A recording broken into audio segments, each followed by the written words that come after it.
Olá, estamos aqui de volta, dessa vez para falar do tópico de método de análise por malhas em circuitos alternados. O meu nome é Bruno Xavier, estamos aqui para dar continuidade à disciplina Eletricidade e Circuitos Elétricos do curso Superior em Tecnologia em Energias Renováveis do IFRN, Campus João Câmara. Então vamos agora para o nosso roteiro, para o nosso sumário, certo? Para vocês entenderem o que a gente vai ver no tópico a ser abordado hoje, que é o método de análise por malhas em circuitos CA, certo? A gente vai fazer uma breve revisão sobre o que a gente viu anteriormente, novamente sempre relembrar nossa referência bibliográfica principal. A gente tem outras referências que vocês também podem utilizar, que constam na ementa da disciplina do projeto político-pedagógico do curso de vocês, certo? Que está disponível no site. Quais são os objetivos inerentes a esse método de análise, certo? Fazer uma introdução e em seguida entrar no passo a passo aqui para a gente analisar por malha circuito CA. O passo a passo para fazer análise por malhas é muito parecido com o que a gente viu para circuito CC, que consistem nesses 5 passos. Eles são idênticos, certo?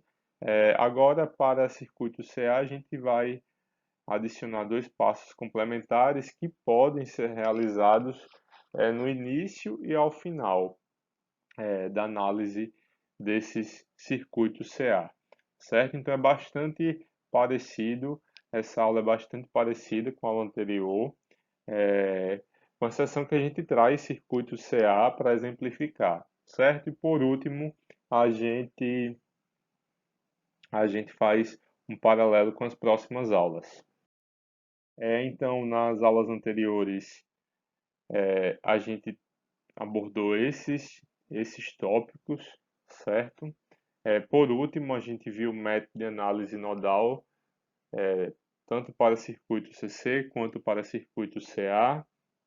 É bastante importante salientar que a gente vai ver aqui um segundo método de análise, sendo que agora por malhas. Cada um tem suas peculiaridades. O método de análise nodal a gente encontra de forma primária como variáveis de circuito as tensões nodais, e aqui no método de análise por malha, por malhas, a gente encontra as correntes de malha, certo, pessoal?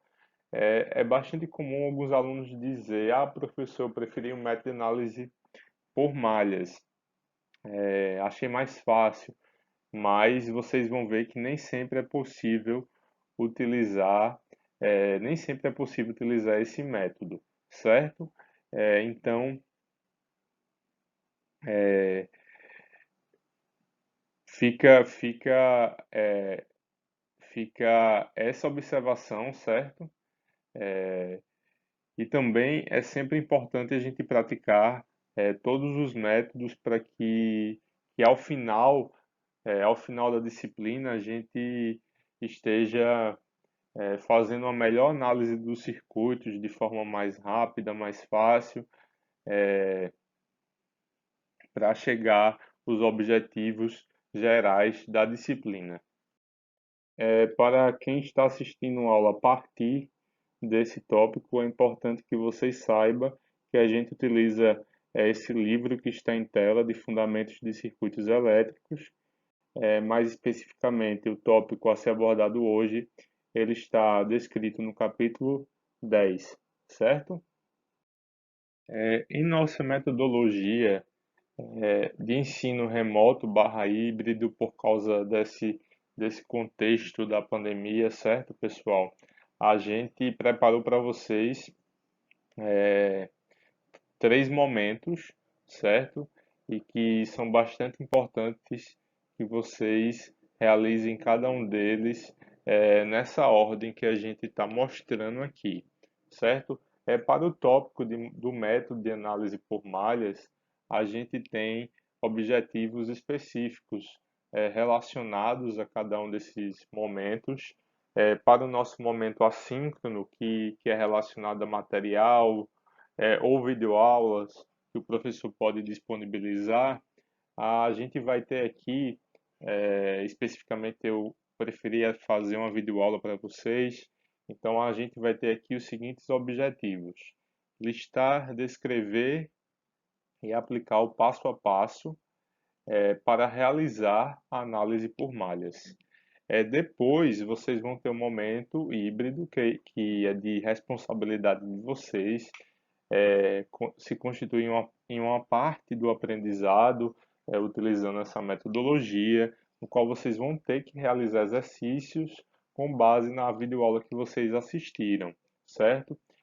E aí eu preparei como objetivo específico, vocês devem analisar circuitos pelo método de análise por malhas e calcular as correntes de malhas. E a depender do exercício, certo? Vocês podem, consequentemente, achar outras variáveis de circuito, uma corrente em um ramo especificamente, ou até mesmo uma tensão, certo? E vocês devem realizar esses dois momentos antes de a gente chegar no nosso momento síncrono pelo Microsoft Teams, em que a gente já vai ter uma outra atividade, certo? Julgar o que foi abordado nos momentos assíncrono e híbrido, certo? Aplicando os tópicos em situações práticas por meio de simulações.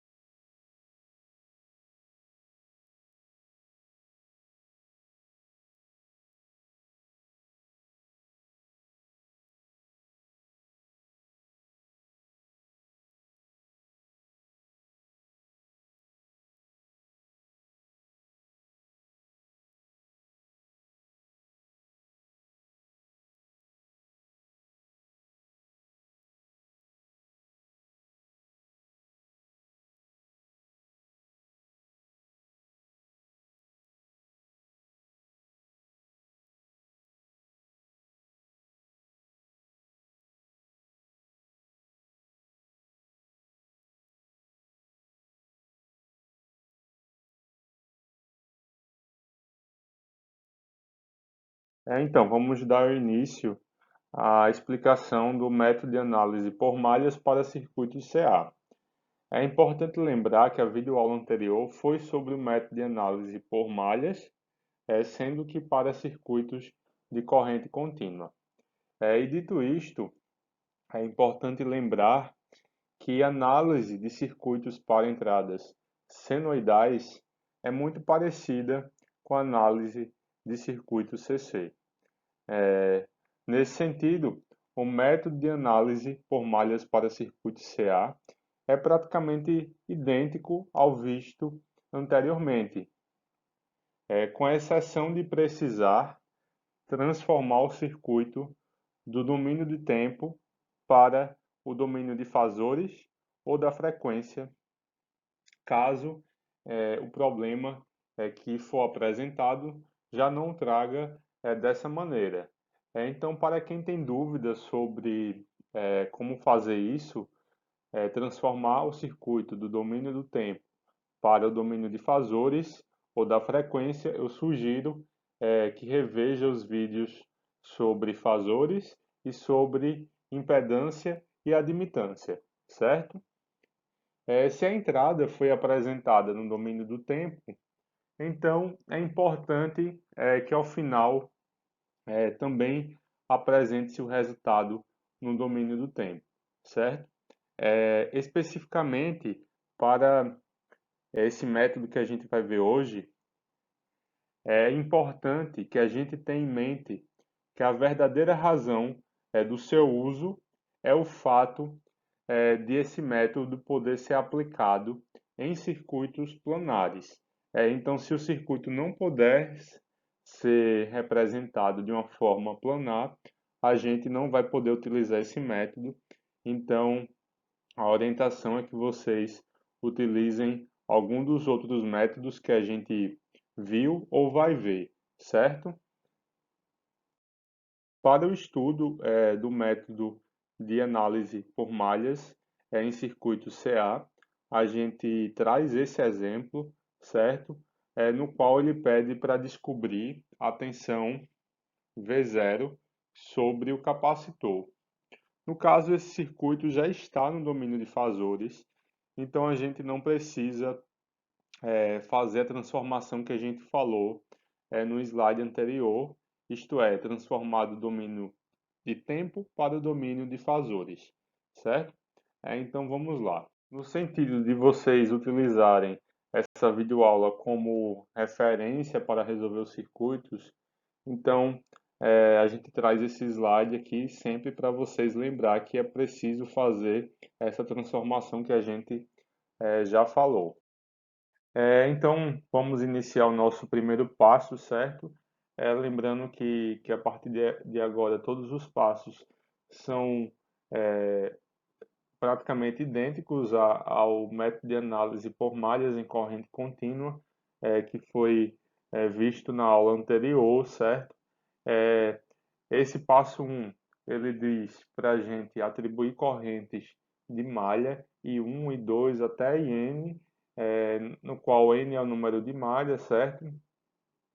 Aqui a gente consegue visualizar que a gente tem uma, duas, três, quatro malhas. Lembrar de não confundir laço com malha.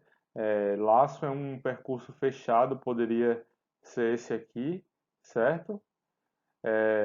Sendo que a malha ele não tem a malha não tem um outro laço dentro dela. Então a gente tem aqui essa situação: malha 1, malha 2, malha 3 e malha 4.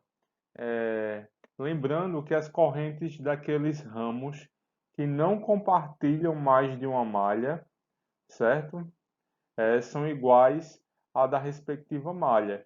Então, aqui nesse ramo, a gente tem que a corrente também é I1, aqui é I2, e nesse caso, mais especificamente, a gente já sabe qual é o valor dessa corrente nesse ramo, porque a gente tem uma fonte de corrente. Então, a corrente nesse ramo é determinada pelo valor da fonte de corrente. Aqui nesses ramos que não compartilham mais de uma malha, a gente tem que a corrente aqui vai ser I4, identificada também por I4, nesse mesmo sentido, e aqui, por último, I3, certo, pessoal? Então, aqui a gente está demonstrando o que a gente já falou, certo? E aí a gente vai para esse passo condicional. Em circuitos em que existem uma fonte de corrente independente ou dependente entre duas malhas, a gente exclui as fontes de corrente e quaisquer elementos associados em série a elas, formando uma supermalha. Então, aqui nesse circuito, a gente tem uma fonte de corrente, certo? E a gente exclui essa fonte de corrente, formando uma supermalha composta pelas malhas I3 e I4, certo? Então, a gente executou esse passo condicional. Nesse caso, a gente vai ter três malhas para analisar, certo? A malha referente à corrente I1, a malha referente à corrente 2 e a supermalha, certo? Caso exista supermalha, que é o caso aqui para esse exemplo, a gente vai aplicar a lei de Kirchhoff das correntes, ou ainda a primeira lei de Kirchhoff, certo? A um nó do ramo que foi removido e que faz interseção com a supermalha. E a gente deve reaplicar esse passo condicional tantas vezes tenham sido ramos removidos, isto é, tantas vezes existam fontes de corrente entre duas malhas, certo? Aqui o ramo que foi removido é este aqui, e a gente tem esses dois nós que fazem interseção com a supermalha. Conforme a gente já explicou na aula anterior, a gente vai escolher esse nó X aqui porque ele tem menos ramos associados a ele. Aqui ele tem dois ramos associados a ele, quando aqui no meio a gente tem três ramos. Então, a análise, certo? A aplicação da lei de Kirchhoff que fica mais fácil para essa situação. Poderia ser o outro nó? Poderia. Tanto que se encaixaria dentro dessa condição que a gente trouxe, então poderia ser, mas a gente tem que essa situação do nó X é mais fácil de ser analisada, certo? Então a gente vai fazer isso, a gente vai aplicar a lei de Kirchhoff das correntes ao nó X, certo? E aí a gente pode observar que a gente tinha fonte de corrente aqui entrando nesse nó, e 3 também entrando e 4 saindo. Então a gente estabelece a seguinte relação: I4 é igual a 4 mais I3. Certo, pessoal? Lembrando aqui que nossas tensões, todas as tensões aqui, todas as correntes estão no domínio de fasores, certo?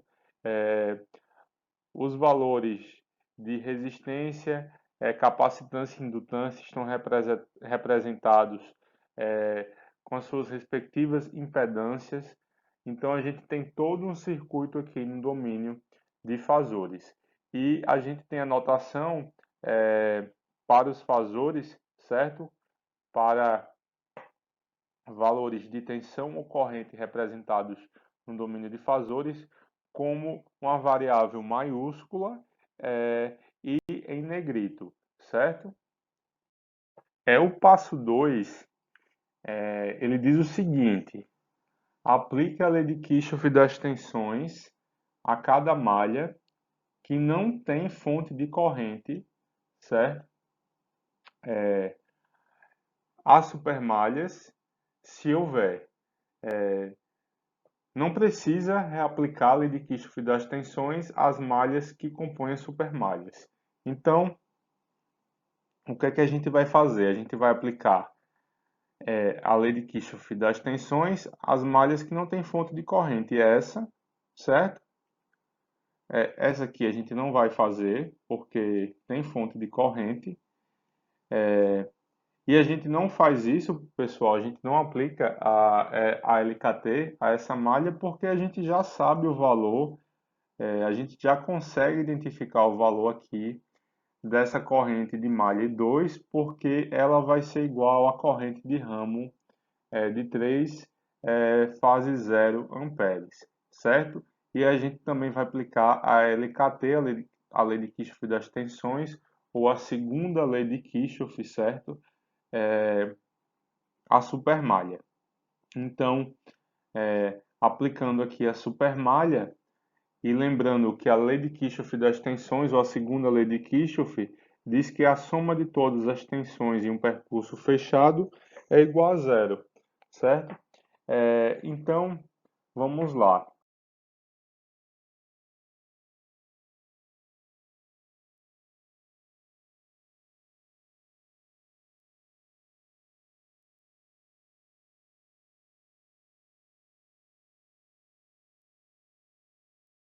Fazendo a análise dessa supermalha a partir desse ponto, certo? No sentido horário e retornando até ele, até esse ponto, a gente vai considerar que os ganhos de tensão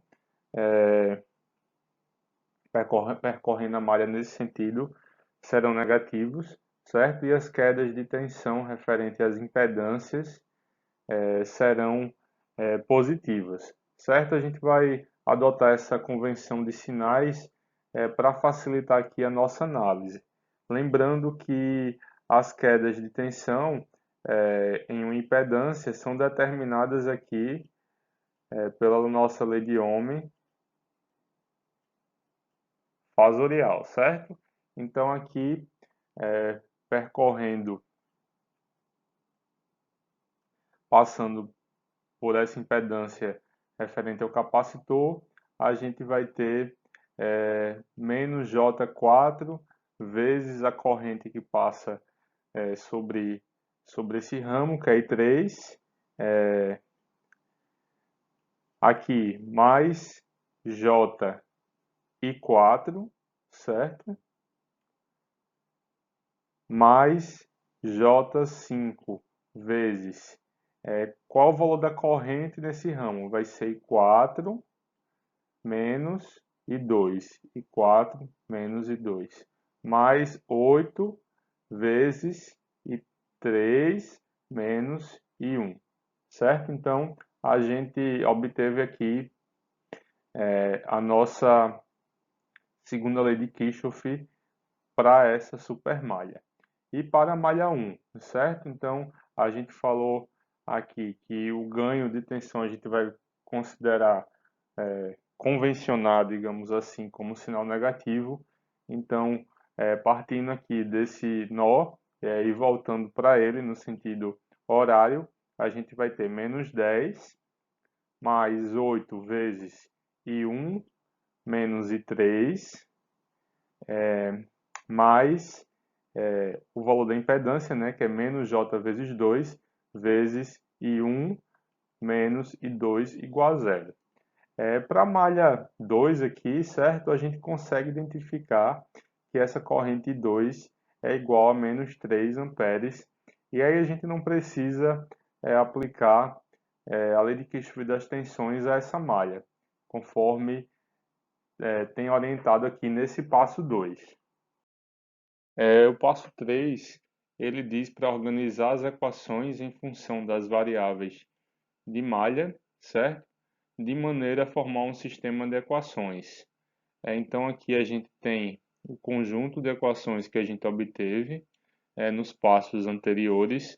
Aqui essa primeira equação a gente obteve no passo condicional, certo? E essas três últimas aqui no passo anterior. Então a gente utiliza aqui a ferramenta, o simulador Scilab, certo? Para organizar esses coeficientes de cada variável de circuito, pois a gente tem agora uma parte real e uma parte imaginária para cada coeficiente desse. Então fica mais fácil dessa maneira.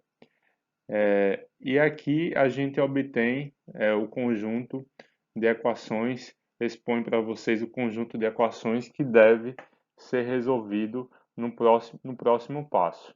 O passo 4 ele diz para a gente resolver o sistema de equações para encontrar os valores das correntes de malha. Então a gente utiliza aqui o próprio Scilab para resolver pelo método da matriz inversa, certo? E aí a gente chega nos seguintes valores para cada corrente de malha, certo, pessoal? O passo 5 diz para a gente encontrar a variável desejada caso ela não seja uma tensão nodal, que é o nosso caso. A gente quer descobrir a tensão V0, que é a tensão sobre aqui o capacitor. A gente tinha encontrado no passo anterior os valores das correntes de malha, que são as nossas variáveis de circuito. Então a gente pode agora encontrar o valor de V0. Lembrando que V0 é igual a impedância vezes o valor da corrente no ramo, certo? Que é a nossa lei de Ohm fasorial, certo? Então, a gente calcula aqui pelo Scilab, certo? Em que a gente tem o valor aqui da impedância vezes o valor da corrente no ramo, que é I1 menos I2. Então, a gente encontra aqui o resultado expresso na forma retangular. E a gente também tem aqui o cálculo de V0 por meio da forma polar. E o resultado final é de 9,752 volts, fase 222,2 graus, certo, pessoal? Então, a gente chega aqui no nosso passo 5, tal como o método de análise por malhas em corrente contínua, o passo a passo é praticamente idêntico, certo? Com exceção do início e do final, que caso fosse apresentado a entrada no domínio do tempo, a gente também deveria apresentar o resultado no domínio do tempo. Então, aqui, apresentar o resultado no domínio de tempo. Se o circuito foi apresentado ao início no domínio do tempo, a gente não aplica esse caso ao nosso exemplo, certo? Então, a gente fica aqui por hoje. Espero que vocês tenham aprendido, certo? Que vocês tenham entendido. É, Qualquer dúvida, podem entrar em contato comigo por alguma das plataformas e até a próxima.